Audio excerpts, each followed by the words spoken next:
جس کے دل میں حصول آخرت کے مقابلہ میں درہم و دینار کی وقت زیادہ ہے، وہ یہ امید کیسے رکھ سکتا ہے کہ حق تعالیٰ اسے آخرت سے حصہ دے گے؟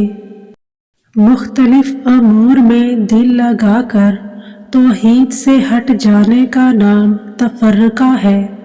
دوستی کی نشان حلاوت محبت اور محبت ہے۔ ایسی حالت میں مبتلا ہونے سے بچو جس میں شرمندگی ہو، اور ایسی بات مت کہو جس پر خجالت اٹھانا پڑے۔ سب سے بڑا اور بہتر کام وہ ہے جو علم کے ساتھ وابستہ ہو۔ جو تم سے نیچا ہو اس سے نرمی، اور جو اونچا ہو اس کا ادب کرو۔ راحت نفس کی خواہشات سے بچنے کا نام ہے۔ نیت نیک ہو تو اچھے کام کا اجر بھی بڑے کام کے برابر ہو جاتا ہے۔ غصے کو ضبط کرو اور خدا کی طرف دھیان دو۔ آنکھ، زبان، مکان اور پیٹ کی حفاظت کرو تاکہ لاپرواہی سے رسوائی نہ ہو۔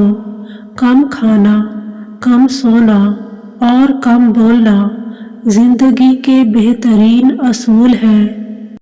دنیا ایک دریا ہے جس کے مسافر لوگ، جس کا کنارہ آخرت اور جس کی کشتی تقویٰ ہے۔ ایسے کام کرنے سے پرہیز کرو جن پر عذر خواہی کی نوبت پہنچے۔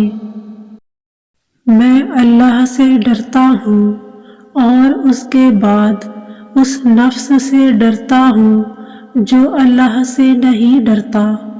اس سے تو خاموشی بہتر ہے کہ کسی کو راز بتا کر کہا جائے کہ کسی کو نہ کہنا۔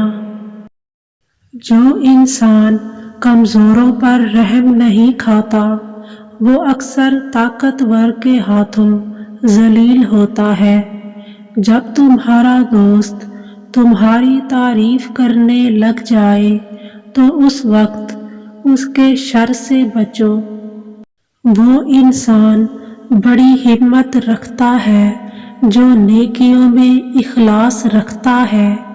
حریص آدمی کا پیٹ پوری دنیا کے خزانوں سے بھی نہیں بھرتا، جبکہ قناعت اختیار کرنے والا ایک لقمے سے بھی پیٹ بھر لیتا ہے۔